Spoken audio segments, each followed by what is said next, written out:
Saudara, jelang pelantikan Prabowo Gibran 20 Oktober mendatang, isu soal bergabungnya atau tidaknya PDI Perjuangan ke dalam kabinet terus menjadi sorotan. Dan belakangan, saudara, berhembus pula isu soal nama kader PDI Perjuangan, ada Azwar Anas dan juga bahkan Budi Gunawan masuk ke dalam daftar calon menteri Kabinet Prabowo Gibran. Benarkah ini jadi indikasi segera ada pertemuan Prabowo Mega yang mungkin saja bisa diartikan bergabungnya PDI Perjuangan ke pemerintahan Prabowo Gibran?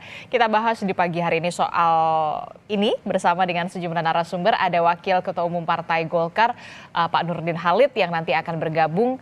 Kemudian juga ada melalui sambungan daring, ada politisi PDI Perjuangan, Mas Aryo Seno Bagaskoro. Selamat pagi Mas Seno, apa kabar? Selamat pagi Mbak Disti. Kemudian juga ada pengamat politik dari Universitas Al-Azhar Indonesia, Kang Ujang Komarudin yang sudah hadir ke studio. Selamat pagi, Assalamualaikum Kang Ujang. Selamat pagi, Waalaikumsalam Mbak Disti, Iya. Mas Eno. Makin ngeri-ngeri sedap lah ya istilahnya nih, karena sebelum pelantikan katanya Bu Mega dan juga Pak Prabowo ini akan bertemu. Jadi masih ada satu pekan ini dan pekan depan waktunya. Sudah adakah pembahasan di internal PDI Perjuangan soal pertemuan antara Bu Mega dan Pak Prabowo ini, Mas Seno? Ya, kalau bicara mengenai jadwal, tentu yang paling mengerti momentum yang paling tepat adalah Bu Mega dan Pak Prabowo. Beliau berdua ini tokoh-tokoh bangsa yang sudah mengarungi arus politik yang bermacam-macam di Republik ini di masa pemerintahan kita membangun demokrasi sebelum reformasi hingga kemudian pasca reformasi berkontestasi maupun berkoalisi dalam tanda kutip itu sudah pernah dilalui oleh beliau berdua. Artinya momentum dan timing yang terbaik beliau berdua yang pasti akan tahu kapan itu terjadi. Rencana pertemuan bisa kapan saja kalau wacana itu sudah mengemuka cukup lama. H-1 pelantikan presiden bisa, H-2 pelantikan presiden bisa. Cuaca politiknya kan mengatakan bahwa itu akan terjadi dalam waktu dekat. Tetapi kalau bicara dari internal PDI Perjuangan, saya rasa dalam konteks memaknai pertemuan yang sangat baik ini kita semua satu suara bahwa ini adalah sesuatu yang baik, sesuatu yang bisa menyamakan spektrum pemikiran tentang berbagai concern dan menyadari bahwa memang ada peran masing-masing dalam konteks ketua umum partai, satu ketua umum partai pemenang pileg, satu lagi ketua umum partai pemenang pilpres. Sehingga dalam konteks pasca pemilu menjadi penting pertemuan ini terjadi untuk membicarakan hal-hal yang sifatnya high context politics, bukan sekedar politik transaksional, bukan sekedar politik pragmatis, bukan sekedar persoalan masuk atau tidak di dalam pemerintahan. Saya rasa itu Mbak Disti. Oke, menarik sekali, bukan hanya soal politik transaksional, pragmatis dan juga tadi bisa H-1 atau H-2, berarti mendekati pelantikan Pak Prabowo baru ada pertemuan. Nah, yang kemudian menarik, yang kemudian menarik juga kan biasanya nih Bu Mega ini akan memasak nasi goreng, gitu kan? Istilahnya diplomasi nasi goreng. Nah, apakah nanti juga akan ada menu semacam nasi goreng yang kemudian disuguhkan bersama dengan juga menu politik lainnya? Yang kemudian santer adalah soal komposisi menteri yang katanya politisi PDI Perjuangan ini akan ada beberapa nama yang masuk ke dalam jajaran menteri dari Prabowo Gibran. Ya, kalau masalah makanan dan menunya, saya rasakan pertemuan ini kan yang menjadi penting karena menjadi simbol. Artinya yang menjadi menarik karena di Pilpres kemarin kita berbeda posisi politik. Dan kemudian pertemuan ini akan menjadi pertemuan pertama kalau memang akan terlaksana pertemuan. Jadi kalau dalam konteks itu saya rasa semua yang menjadi faktor pendukung termasuk menu makanan, tempat bertemu itu juga akan menjadi satu simbol yang filosofis. Bu Mega ini kan juga satu sosok yang sangat concern terhadap misalnya kedaulatan pangan kita, terhadap resep mustika rasa Bung Karno, gitu ya, bagaimana kekayaan alam Indonesia itu bisa bertumbuh dalam konteks kedaulatan pangan. Nah, itu juga akan termasuk menjadi nilai filosofi yang dibawa. Misalnya dalam konteks kebijakan pemerintah pada saat PDI Perjuangan di dalam pemerintahan Pak Jokowi kemarin, meskipun kita di dalam pemerintah, tetapi jika pemerintahan melakukan kebijakan yang tidak pro rakyat, misalnya melakukan kebijakan impor beras kemarin, itu juga pernah kita kritik dengan sangat keras oleh PDI Perjuangan bahwa negara agraris seperti kita slotnya tidak melakukan impor beras. Nah, Oke.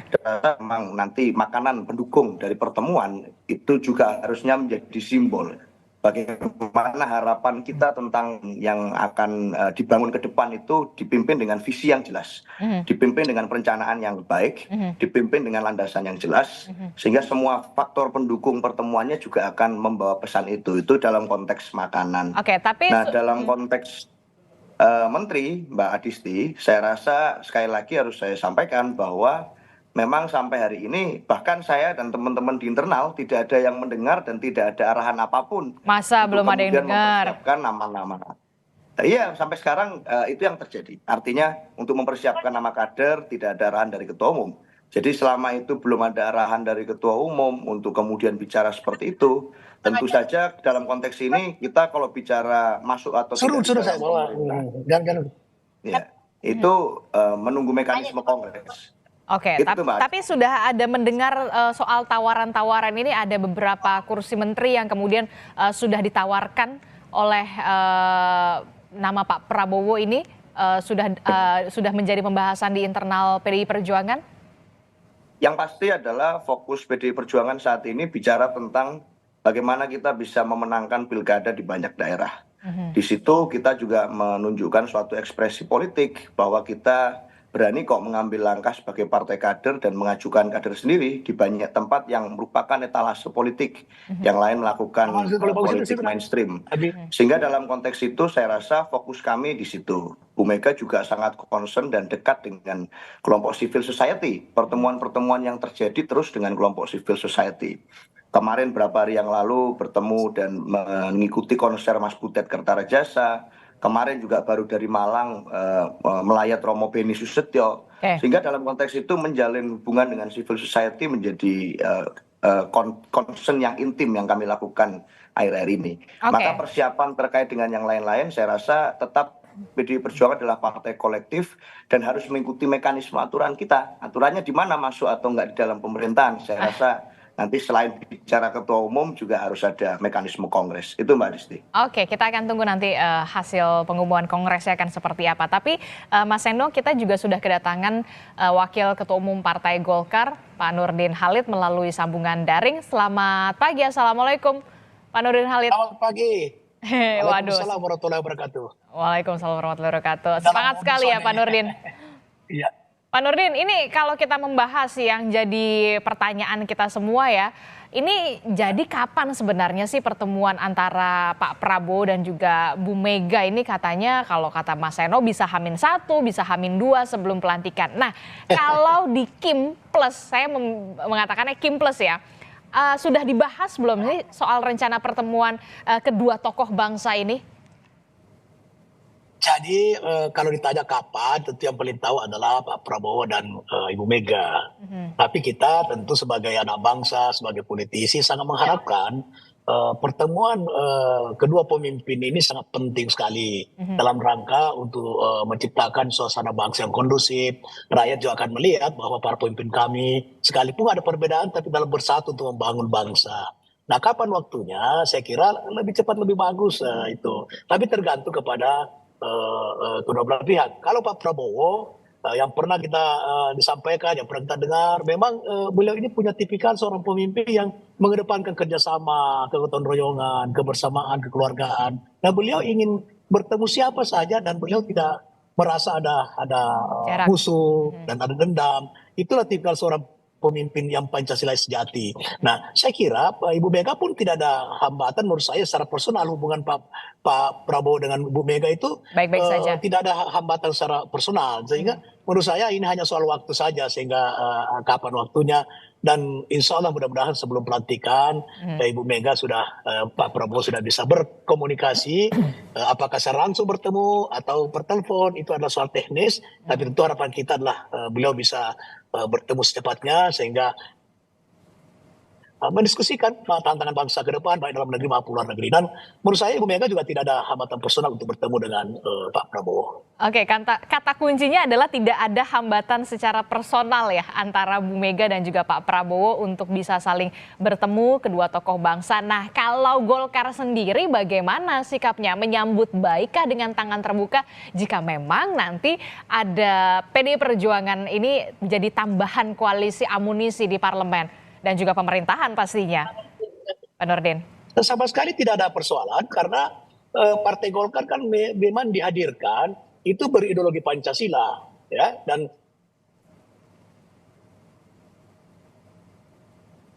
Oke, sayang sekali kita terputus dengan Pak Nurdin Halid sambungan audionya, tapi nanti kita akan coba perbaiki kembali sinyal karena mungkin masih dalam perjalanan. bukan voting, bukan oposisi. Dalam kerangka itu, Golkar sangat konsisten menjalankan misinya, menjalankan ideologinya. Oleh karena itu, tentu Golkar sangat menyambut baik dalam rangka kita menerapkan demokrasi dengan nilai-nilai kebangsaan, dengan nilai-nilai Pancasila.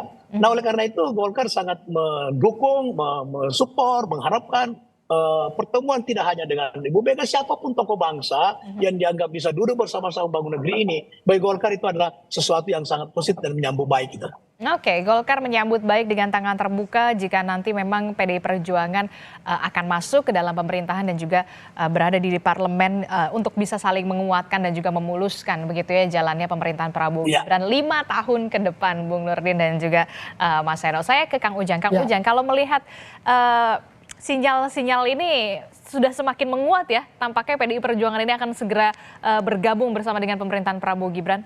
Apakah Anda sependapat? Ada 3 sinyal yang sebenarnya cukup kuat. Yang pertama, ada pembahasan-pembahasan anggaran di DPR itu ya semuanya didorong juga oleh PDIP. Dan itu diakui oleh Partai Gerindra.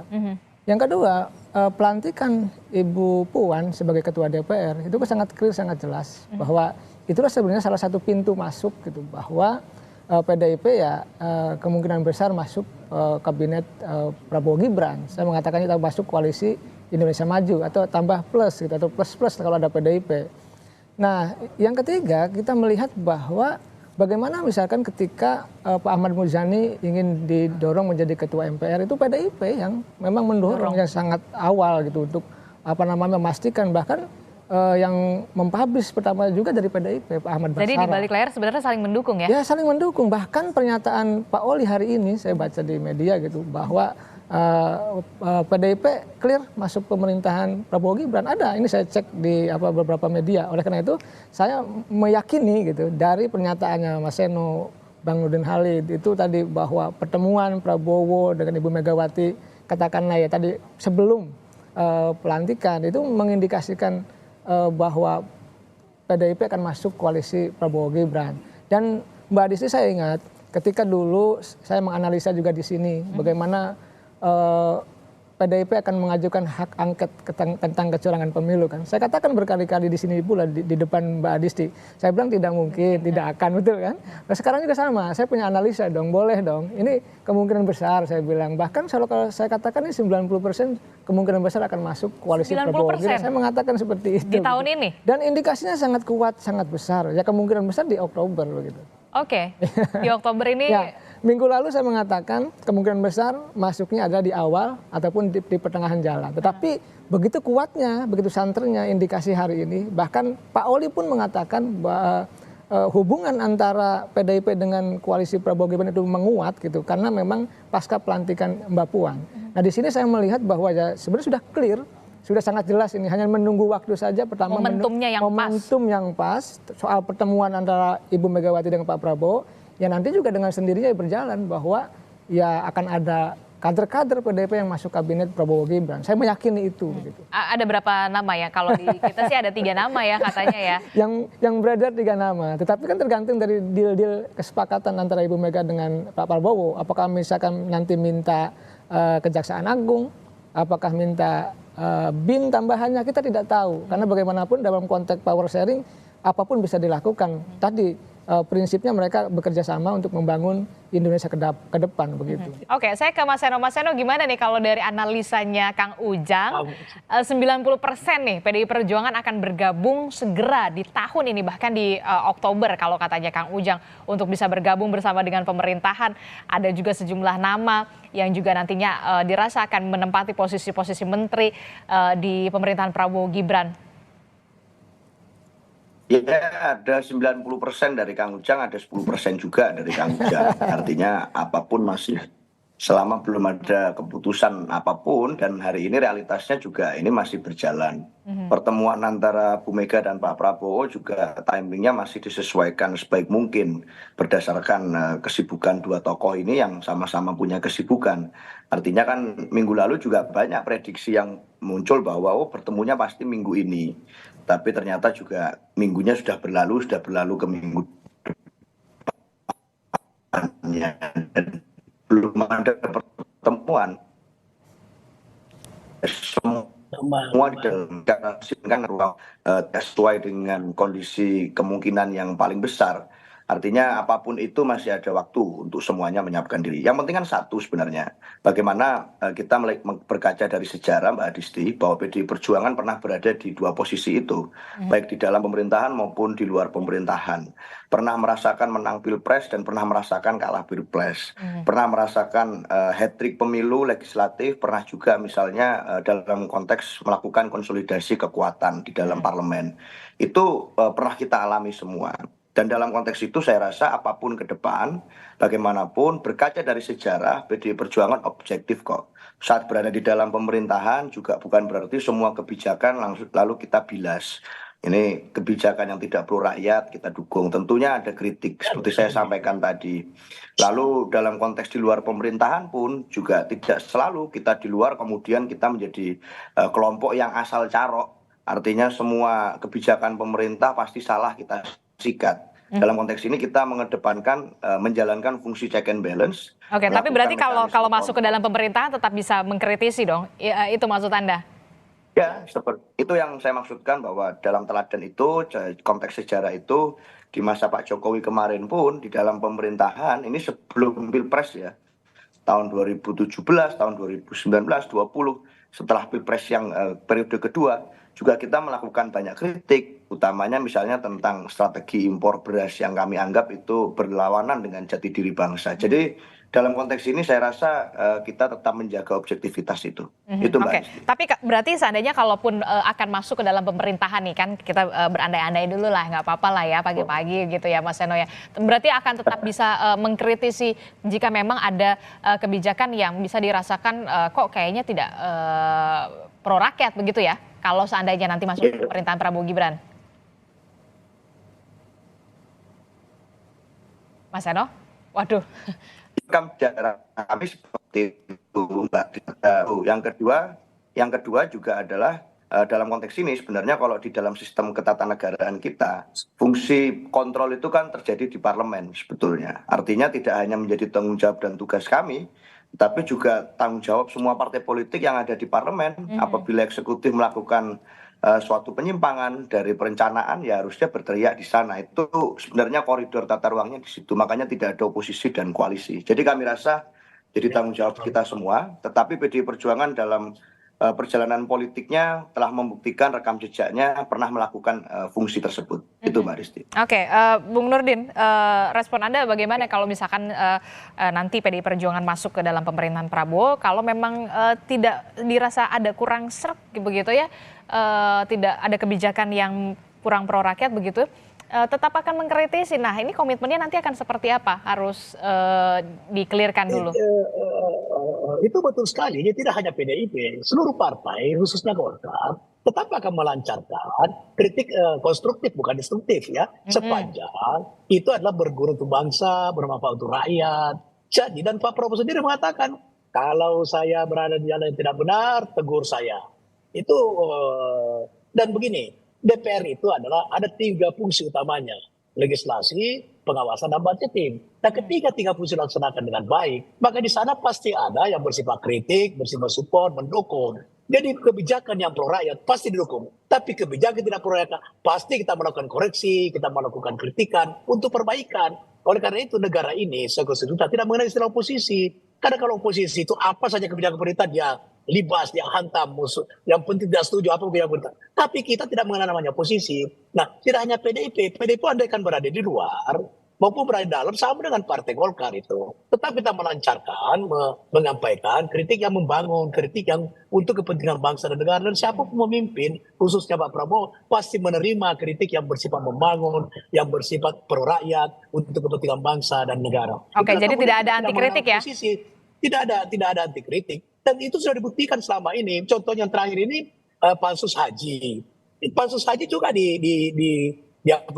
dilakukan oleh koalisi Indonesia Maju itu pendukung Pak Jokowi. Itu salah satu koreksi, salah satu kritikan untuk perbaikan bagaimana perjalanan haji bisa berlangsung dengan baik. Jadi check and balances itu tidak berarti waktu tidak ada partai luar pemerintahan oposisi ya. Kemudian tidak ada check and balances, tetap ada karena tiga fungsi DPR itu akan berjalan sebagaimana mestinya itu. Oke, kita harapkan memang tetap ada fungsi kontrol dan juga pengawasan di parlemen begitu ya, ketika ada sedikit yang melenceng begitu ya, harus diingatkan kembali supaya on the track lah istilahnya begitu ya, termasuk juga pemerintah pusatnya juga tidak boleh anti kritik begitu ya. Kritik pun harus tetap ada, tapi kritik yang konstruktif bukan yang destruktif ya, kalau kata Bung Nurdin ya. Menarik sekali, termasuk juga yang kemudian menjadi pertanyaan saya selanjutnya, benarkah nama Azwar Anas, kemudian juga ada nama Pak Budi Gunawan juga masuk ke dalam posisi menteri di pemerintahan Prabowo Gibran. Ini nanti akan dijawab oleh Mas Seno. Termasuk juga begini, ketika nanti memang betul akan ada pertemuan antara Pak Prabowo dan juga Bu Mega, lalu bagaimana dengan nasib Pak Jokowi? Jangan dijawab dulu Kang Ujang, tetaplah bersama kami di Sapa Indonesia Pagi. Kita akan kembali sesaat lagi.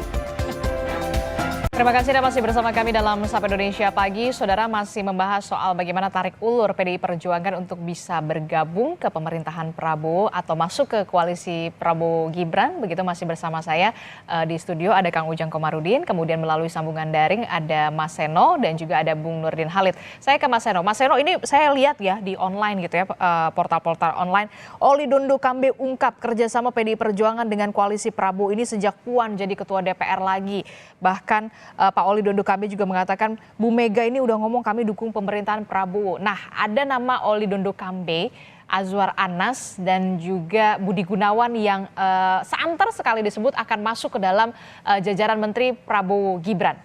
Ya Mbak Adisti, dalam konteks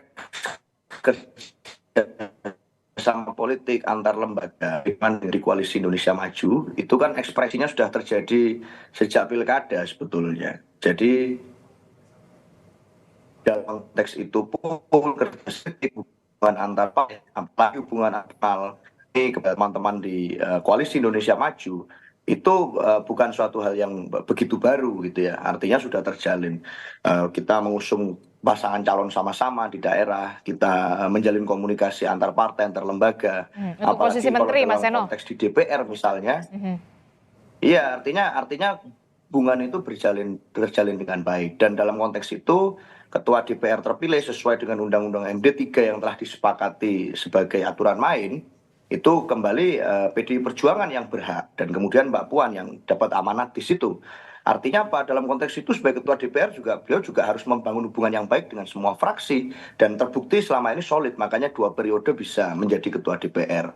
Nah, artinya dukungan dalam pemerintahan baru itu terjadi pada saat legislatifnya juga mendapatkan satu tempat yang terhormat, legislatifnya dapat menjalankan fungsi kontrol yang baik. Dan dalam konteks itu saya rasa boleh-boleh saja hari ini banyak kemudian aspirasi, banyak spekulasi terkait dengan nama-nama yang akan bergabung dengan kabinet.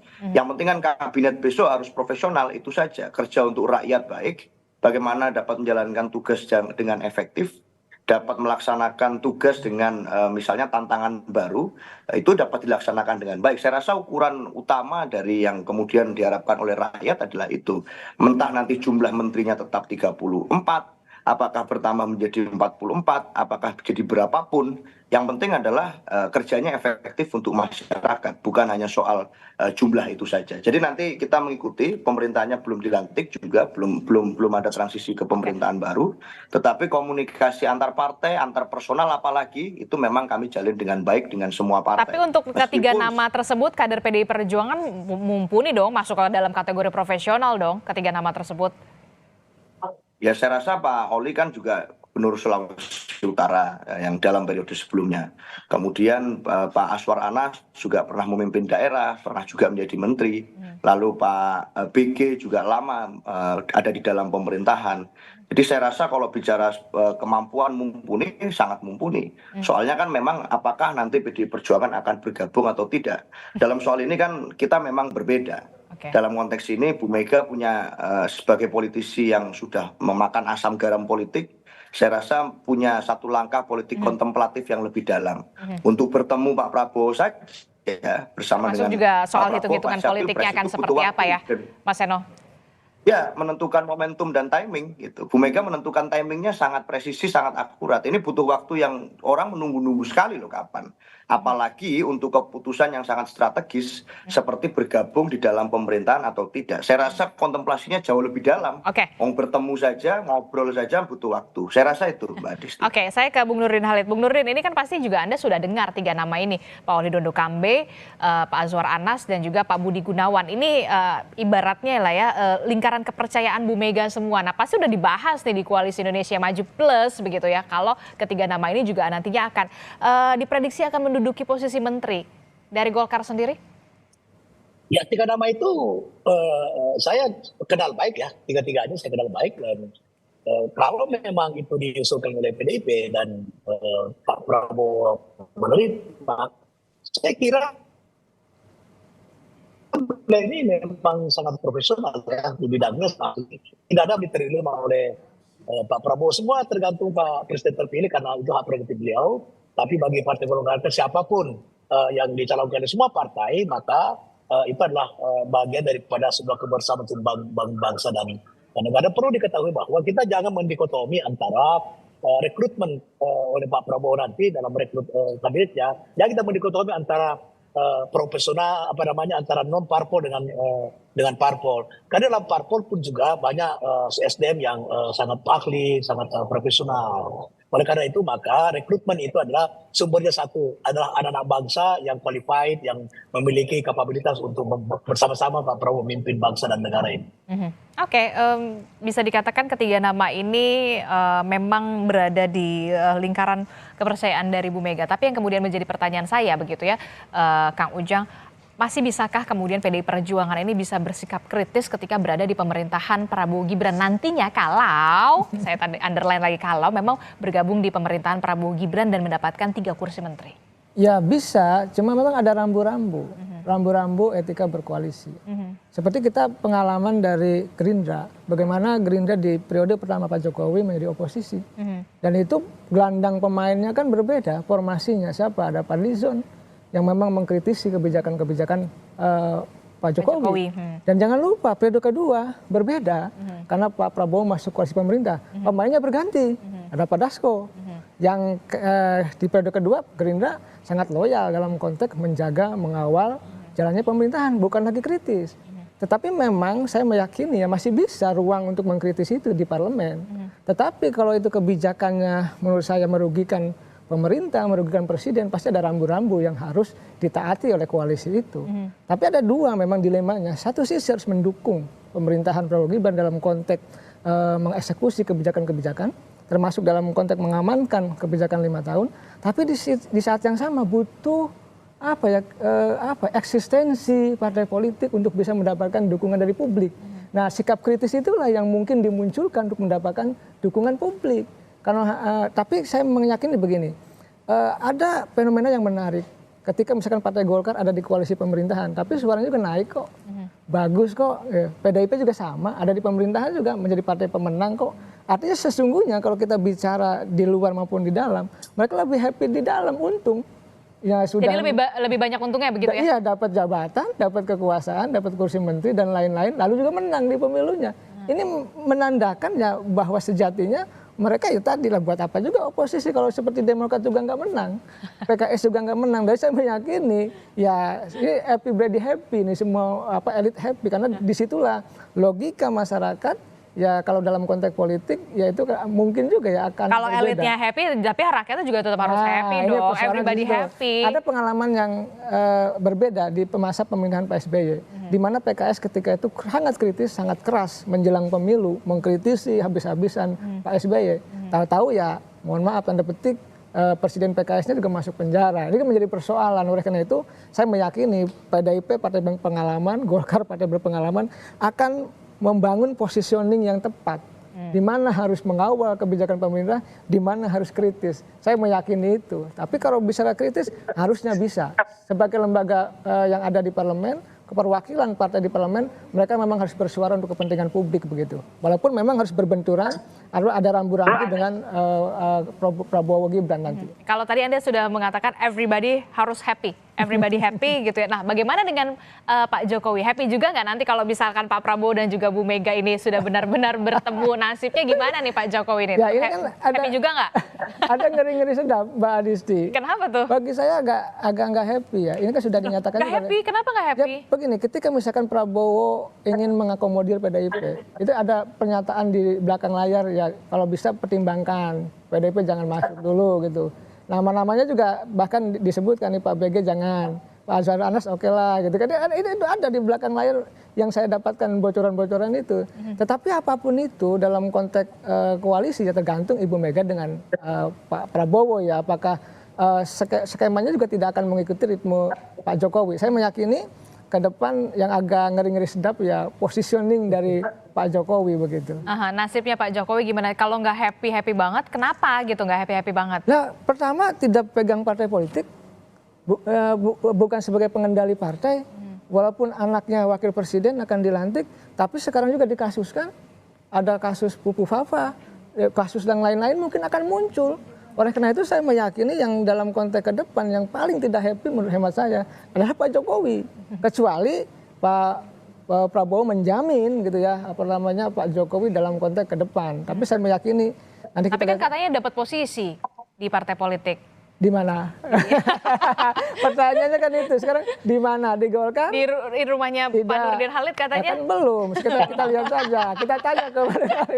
Jadi posisi sekarang pun Dewan Pembinanya Pak Agus Gumiwang. Kita tidak tahu. Oleh karena itu sangat rawan. Apakah memang ada munaslup atau tidak? Kita juga tidak tahu Golkar. Kita tunggu. Oleh karena itu saya meyakini posisi yang paling menyulitkan hari ini positioning dari Pak Jokowi. Saya meyakini itu. Gimana tuh Bung Nurdin Halid, benarkah Pak Jokowi ini memang harus ada bukan punya partai, berada di naungan partai politik begitu ya? Waktu itu kan juga sempat pakai baju kuning juga, katanya rindang, kalau berada di bawah pohon beringin begitu ya. Sebenarnya gimana nih jadinya? Ya itu wajar saja ketika tapi bukan hanya di Golkar pakai baju kuning, ke Nasdem juga pakai baju sesuai dengan Nasdem, pakai ke PK atau Gerindra juga pakai baju sesuai dengan bajunya Gerindra. Tapi sebenarnya tapi begini Bung Nurdin, happy nggak kalau Golkar ini kedatangan Pak Jokowi, seorang Joko Widodo? Begini, saya yakin Pak Jokowi itu akan sangat happy sesudah tanggal 20 tatkala beliau itu bukan meniru ya, tapi sama dengan presiden sebelumnya. Contoh Pak Habibie, begitu menjadi presiden tidak cawe-cawe lagi dengan presiden berikut. Ibu Mega juga begitu, Ibu Mega sekalipun ketua umum partai tapi tidak mengganggu presiden berikutnya. Pak SBY juga seperti itu. Nah kalau Pak Jokowi juga seperti itu, dia akan happy hidupnya. Ya menikmati daripada pengabdian beliau di negara yang luar biasa. Dan kalau itu dilakukan, saya kira beliau akan sangat happy, gitu ya.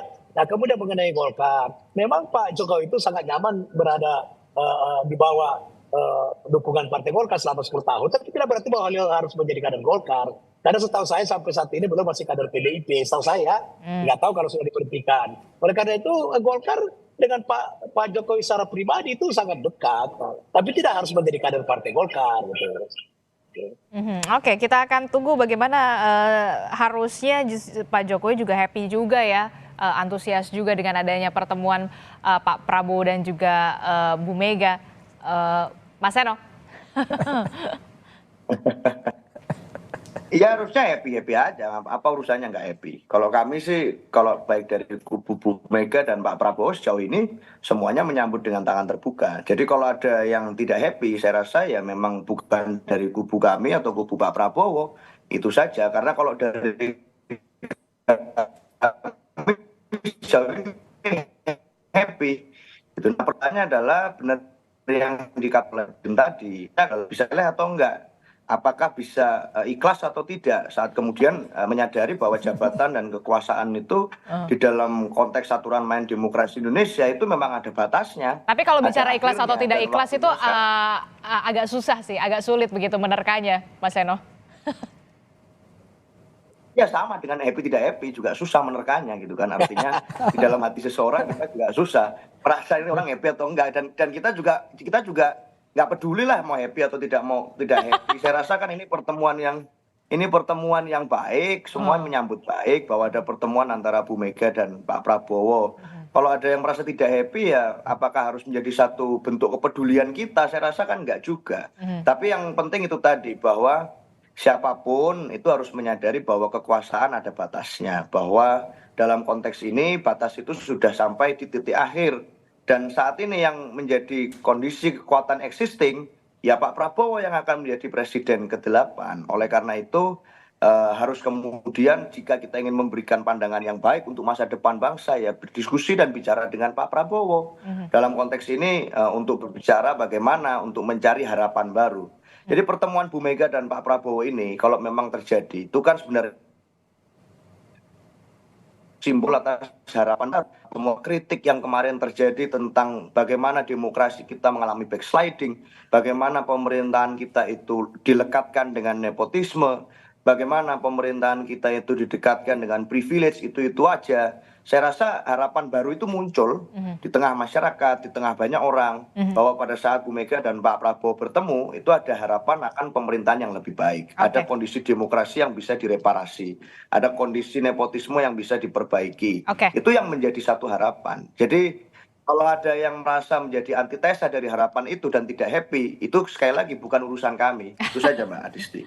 I don't care ya gitu kalau kata PDI Perjuangan ya. Oke, kalau terakhir Kang Ujang, bagaimana kemudian seharusnya yang dilakukan oleh Pak Jokowi setelah memang pertemuan antara Bu Mega dan juga Pak Prabowo ini akan benar-benar terlaksana, karena pasti tidak hanya PDI Perjuangan tapi hampir semua partai politik menginginkan adanya pertemuan itu ya, saya rasa. Ya, Pak Jokowi berjiwa negarawan saja. Artinya lepaskan kepentingan pribadi, ya artinya ya sudah kepentingan masyarakat bangsa negara bahwa kedua tokoh akan bertemu, ya sudah ikhlaskan dan ridokan dalam konteks bahwa memang itu kepentingan bangsa negara. Tapi persoalannya kan tadi ngeri-ngeri sedap ketika PDIP masuk kekuasaan dan kita tahu kekuatan PDIP sangat besar dan itu juga akan menyingkirkan pelan-pelan peran Pak Jokowi ke depan. Oleh karena itu ya tentu akan ada kompromi-kompromi mungkin ya antara Pak Jokowi dengan Pak Prabowo membicarakan persoalan masuknya PDIP. Tetapi saya meyakini tadi dari awal ya PDIP ini tidak bisa dibendung untuk masuk pemerintahan. Karena ada di pemerintahan pun tadi posisinya pemenang, lebih enak gitu. Ngapain juga capek-capek menjadi oposisi kalau suaranya biasa-biasa saja misalnya. Tapi yang kemudian jadi pertanyaan saya adalah, masihkah kemudian ketika advice dari atau saran dari Pak Jokowi ini masih didengar oleh Pak Prabowo? Ya kalau tergantung positioningnya Pak Jokowi apa. Apakah tadi DPA, Dewan Pertimbangan Agung ya, yang dulu direvisi undang-undang terkait dengan One Team Press itu, apa posisi di situ. Tetapi kita tahu dalam perspektif DPA itu, kan hanya memberi nasihat. Soal nanti dieksekusi atau tidak oleh Presiden kan lain hal. Ya tetapi saya dalam konteks tertentu bisa jadi Pak Prabowo ya tadi mengikuti apa yang disarankan oleh bukan hanya Pak Jokowi tapi presiden-presiden sebelumnya, mungkin ada Pak SBY, termasuk ada Ibu Megawati.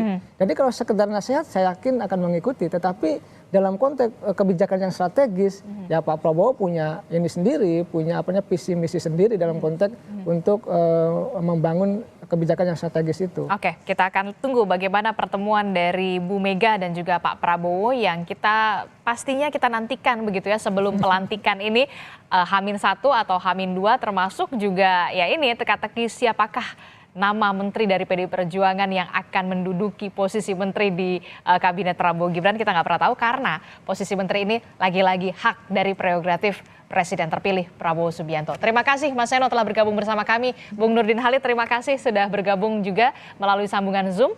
Sementara ada Kang Ujang, terima kasih sudah hadir ke studio. Selamat pagi Bapak-Bapak, sehat selalu. Assalamualaikum. Terima kasih. Selamat pagi. Waalaikumsalam ya Bang Seno, Bang Nurdin.